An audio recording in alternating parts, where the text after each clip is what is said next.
The Prime Minister says he doesn't care about a delay of NHI as long as it's done right. $42 million for PHA transformation. Planning for Bahamas Junkanoo Carnival dragging yet again. Plus, those Potter's Key Dock vendors will relocate. After all, we've got those stories and a whole lot more coming up tonight. I'm Kyle Joaquin, and NB12 starts now.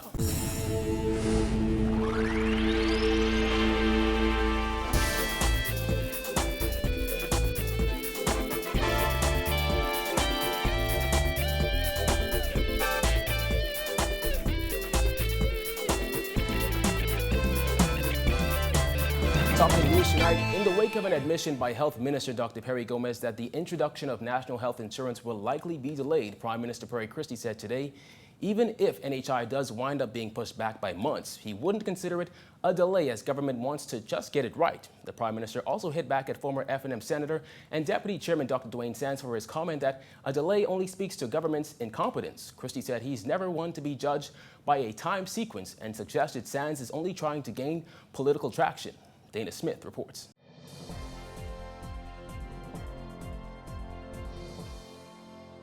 I don't know of any country that was able to do it over a period of 5, 6, 7 years, right? This is work in progress. It's not a question of whether it's delayed a month, 2 or 3 months. It's a question of getting it right at all times. I'm never one to be judged on the basis of this time sequence. It's getting it right. The reason why I'm involved is to get it right. I said whether it's Dr. Sands, whether it's any other doctor, it's important for the government to get it right. Christie dismissed Dr. Sands as a failed politician and his comments as just a political intervention. Christie said when it comes to NHI, it's not an easy thing to do, but the most important thing is getting it right. Dr. Sands is a politician. I presume he was talking as a failed politician, really. Someone who's trying to get a seat, trying to attract attention, trying to make a reputation. Dr. Sands had blasted the Christie administration for its administrative incompetence and absurdly ambitious timeline for NHI. This as Health Minister Dr. Perry Gomez admitted NHI will likely be delayed after Deputy Chief Medical Officer Dr. DeLon Brennan said it's definitely possible. While pointing to the United States, the United Kingdom, and Canada as examples, Christie explained the implementation of universal health care is never a simple task, and whether NHI is pushed back by weeks or even a couple of months, Christie said he wouldn't consider it delayed, reiterating he just wants to get it right. When you're talking about weeks or a couple months, that's not any delay for me if we're talking about the overall implementation of universal health care. All right, you would have seen whether it's Obamacare, whether it's the history of England, the history of Canada in terms of introducing this. This is not an easy matter to do. It involves so many stakeholders, doctors in their individual right, it involves insurance companies, and it involves people. And so we have to get it right. And the priority always is to get it right. As the country moves closer to the proposed April 1st implementation date for primary care services, many have questioned if the Christie administration would meet its ambitious deadline, given there's still outstanding components, like key stakeholders endorsing the plan and NHI enrollment having not started as yet. Christie said he remains focused on ensuring government makes decisions it doesn't have to go back on, and he noted NHI is not yet an extra cost to taxpayers. Remember now, no one is paying anything at this stage, because as the Minister of Finance, I took the position that before we reach a stage where we pass on obligations to people of this country, we must get it right. And so all the talk about what is happening and about delay, no charges have been laid for people to pay for this. We are trying to put ourselves in a position to effectuate the right approach, the right positions, and therefore we continue to look carefully at what we're doing, bringing in the right advice, the right experts who we are making available to ourselves to ensure that all of the decisions are the right decisions. Reporting for NB12, I'm Dana Smith. Public Hospitals Authority Managing Director Herbert Brown has put a price tag of more than $42 million on the first phase of the PHA's transformation strategy. Simone Davis reports. Back in June of 2015, Brown said the initial $60 million allocated for NHI would go toward addressing the long-standing concerns in the public healthcare system. At the time, Brown said the PHA would use the $60 million to launch a very aggressive health system strengthening program. However, at a press conference yesterday for the signing of a contract for advanced diagnostic imaging equipment, Brown revealed that the diagnostic equipment, including state-of-the-art MRI and CT scan machines, cost $7.6 million and not the $9 million previously budgeted.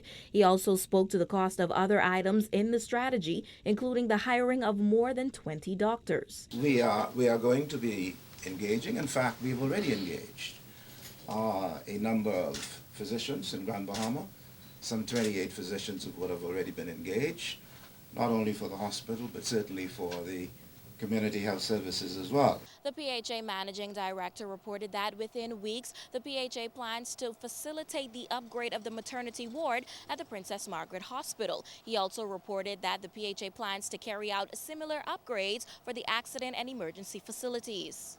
We will also significantly upgrade the accident and emergency department. And as you know, if you walk into the accident and emergency department at the Princess Margaret Hospital today, you will see that it's badly in need of significant upgrade. So we will upgrade the accident and emergency department. It is estimated in terms of the budget that it's going to cost us approximately $14 million for the accident and emergency department. Brown said the authority also plans to significantly upgrade the ambulance fleet for the first time in a very long time, noting that the 25 vehicles have a budget cost of about $2.4 million. We will also, for the first time in a very long time, significantly upgrade our ambulance fleet.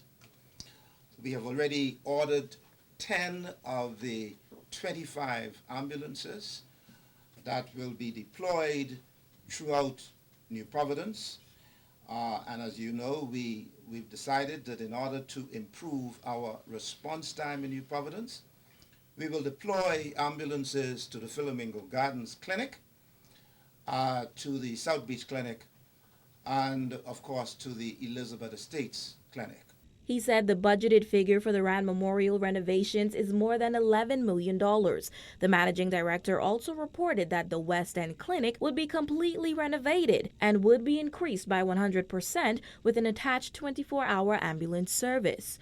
Reporting for NB12, I'm Simone Davis. But we're less than 3 months away from the second Bahamas Junkanoo Carnival event, and while late planning was said to have been a major downfall last year, Tourism Minister Obi Wilchcombe confirmed to NB12 today that once again, planning is not moving along as quickly as he'd hoped.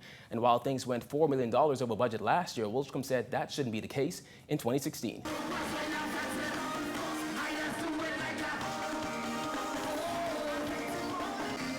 Who could forget the controversy surrounding last year's Bahamas Junkanoo Carnival?